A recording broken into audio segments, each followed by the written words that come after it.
आज हमारी जो पहले तो आपके चैनल के सभी दर्शकों को मेरी राम राम। मैं संदीप गणगस, युवा जिला अध्यक्ष भिवानी। आज की जो मीटिंग थी वो 2 तारीख का जो हमारा सम्मेलन जिले का जो सम्मेलन है वो सम्मेलन है, वो महासम्मेलन हम बढ़ाएंगे।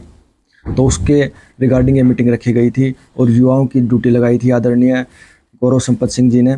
और युवाओं ने पूरे जोश के साथ पूरी अपनी जिम्मेवारी उठाई है और उनको विश्वास दिलाया है प्रधान जी को कि भाई दल बल के साथ हम पहुंचेंगे और इस सम्मेलन को हम महासम्मेलन बनाने का काम करेंगे। वैसे बात करें कहाँ ये सम्मेलन आयोजित होगा, क्या लोकेशन होगी, कितनी संख्या में लोग पहुंचेंगे? हजारों की संख्या में तो युवा पहुंचेंगे और ये जो आयोजन रखा गया है महासम्मेलन, ये परशुराम धर्मशाला बड़ चौक भिवानी महम रोड पर रखा गया है।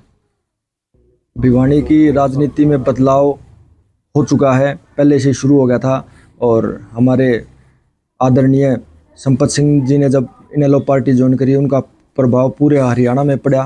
और उनके बाद हमारे डॉक्टर वासुदेव शर्मा जी ने जो पार्टी ज्वाइन करी, तो उनका प्रभाव भिवानी में नहीं, उन पूरे हरियाणा में पड़ा। और आप ये मान करके चलो 2029 में इंडियन नेशनल लोकदल पार्टी सरकार बनाने जा रही है।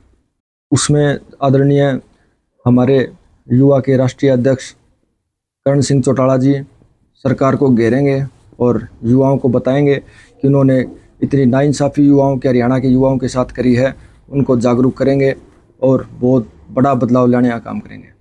देखिए, भिवानी जिला की जो युवा इकाई है, युवा प्रकोष्ठ है, वो 2 फरवरी को युवा सम्मेलन का आयोजन करने जा रही है, जिसके मुख्य अतिथि इंडियन नेशनल लोकदल के युवा प्रकोष्ठ के जो प्रभारी हैं करण चौटाला जी, जिला परिषद चेयरमैन, वो उसमें बतौर मुख्यमंत्री शिरकत करेंगे। जो हमारी जो मीटिंग थी वो भिवानी ज़िले की कार्यकारिणी की मीटिंग थी, इसी प्रोग्राम संबंधित और आगे आने वाले जो हमारे अरेंजमेंट्स हैं, किस तरीके से सम्मेलन को सुचारू रूप से और अच्छे रूप से चलाया जाए, उसके संदर्भ में आज कार्यकारिणी की हमने मीटिंग रखी गई थी। देखिए, उद्देश्य सीधा साफ है।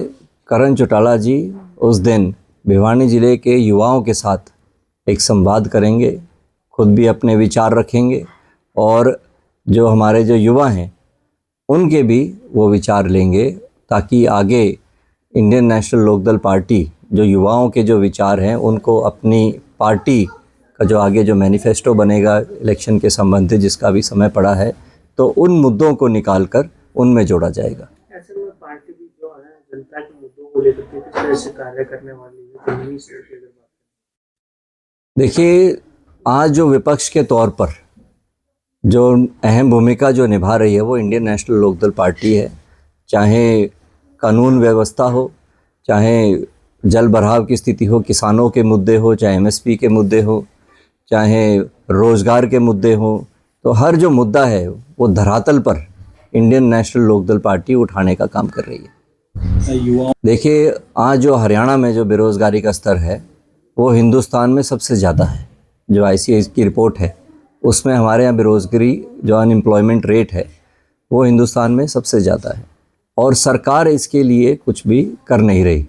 तो इनेलो पार्टी अपनी तरफ से युवाओं के लिए आगे अलग अलग तरीके की स्कीम बनाने को जा रही है और आने वाले समय में इन सम्मेलनों में करण जी युवाओं को अपने संवाद में इस बारे में जानकारी देंगे। वैसे में कब तक युवाओं की कार्यकारिणी का भी गठन किया जाएगा, कोई बदलाव देखने को मिलेगा गाँव स्तर पर? देखिए, हमारी कार्यकारिणी ऑलरेडी है।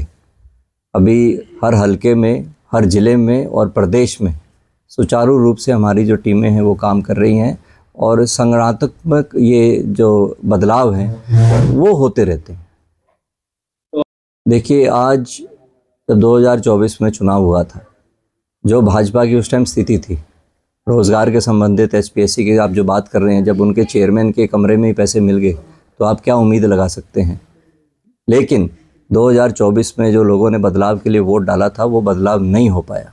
तो आज लोग इंडियन नेशनल लोकदल पार्टी की तरफ एक विकल्प की तरफ देख रहे हैं, ताकि जो भी इस तरीके की, चाहे रोज़गार के मुद्दे हों, चाहे आप करप्शन भ्रष्टाचार के मुद्दे हों, चाहे कानून के मुद्दे हों, उनको कहीं ना कहीं जाके रोक लगे और हरियाणा का युवा और हरियाणा की जनता आगे विकास की लय पे चले। वैसे में बात करें तो मनरेगा को लेकर के कांग्रेस जो एक बड़ा अभियान चला रही है। देखिए, कांग्रेस इस मुद्दे को चला रही है कि नाम बदला जा रहा है। हम कह रहे हैं कि आपने जो स्टेट का जो शेयर है, जो मनरेगा में जो शेयर होता है, वो स्टेट का शेयर बढ़ा दिया और आपने सेंटर का शेयर कम कर दिया। तो आने वाले टाइम में जो लोगों को रोज़गार मिलता था मनरेगा के तहत और जो काम हो रहे थे हमारे गांव में, उस पर रोक लगने का काम करेगा। तो हम इसके विरोध में हैं कि ये उन्होंने बहुत गलत किया है, सरासर गलत है। भाजपा के तमाम मंत्री भी इसके पूरे प्रचार में उतर गए हैं, उनको दोबारा जो प्रचार करेंगे। देखिए, धरातल पर जाते हैं हमें तो ऐसा कुछ दिख नहीं रहा, ये तो सिर्फ प्रचार की बातें हैं। और आप सबको पता है ये भाजपा जो पार्टी है तो प्रचार की पार्टी है, धरातल पर कुछ है नहीं। सिर्फ पोस्टर अखबारों में और मीडिया में आपको दिखेंगे, बाकी धरातल पर कुछ नहीं है। देखिए, आज जो हमारे जो 2 विधायक हैं वो 37 से भी भारी पड़ रहे हैं। जब आप विधानसभा में मुद्दों को देखोगे, जो धरातल के मुद्दे हैं वो उनको उठाने का काम सुचारू रूप से कर रहे हैं। और तरह तरह के प्रोग्राम हैं, जैसे अब युवा सम्मेलन हो रहे हैं, आगे और भी कार्यक्रम का आयोजन होगा ताकि जो लोग हैं उनको पार्टी से जोड़ा जाए। बहुत आएंगे, समय है अभी, लेकिन बहुत आएंगे और बहुत लोग चाह रहे हैं, क्योंकि लोगों ने, नेताओं ने कांग्रेस को भी देख लिया और भाजपा को भी देख लिया। अब उनकी उम्मीद चौधरी अभय सिंह चौटाला जी हैं, वो उनकी तरफ देख रहे हैं और समय आने पे आप देखेंगे कि काफ़ी लोग पार्टी में आएंगे। इसमें आप किस तरह से देख रहे हैं कांग्रेस का जेजेपी की भी अगर बात करें तो उसको कहाँ स्टैंड देख पा रहे हैं हरियाणा के? देखिए, धरातल से गायब हैं ये पार्टियाँ। आप कोई भी मुद्दा हो आपको नहीं दिखेंगे, ये सड़क पे किसी तरीके के इनके कोई आंदोलन नहीं है। मुद्दे तो आज भी वही हैं जो 2024 के विधानसभा चुनाव में थे। कुछ ऐसा थोड़ी ना कुछ पलट गया। तो ये दोनों पार्टी, मुझे नहीं लगता किसी भी मुद्दे पे आज कहीं भी आवाज़ उठा रही है। चाहे विधानसभा की बात कर लें, कांग्रेस पार्टी जब विधानसभा में जो बार बार वॉकआउट करते हैं, कोई मुद्दों पे कोई चर्चा तो हो नहीं रही। और बाकी जो दूसरी पार्टी है उनका कोई वर्चस्व यहाँ पर बचा नहीं है। देखिए, ये मिले हुए हैं भाजपा से। 2024 में इतनी सीटें आ रही थी इनकी, तो इनके तो खुद सांसद, मंत्री, एमएलए जो भी हैं ये कह रहे थे कि हमें तो इतनी चाहिए नहीं जी, हमें तो 70 सीट चाहिए नहीं, हम तो 45 में 44 में काम चला लेंगे। तो ये तो खुद मिले हुए हैं, सिर्फ अपने आप को बचाने के लिए, अपने आप को ईडी सीबीआई से बचाने के लिए ये भाजपा से अंदरूनी समझौते करते हैं और हरियाणा के जो लोग हैं उनके अधिकारों पे पानी फेरने का काम करते हैं।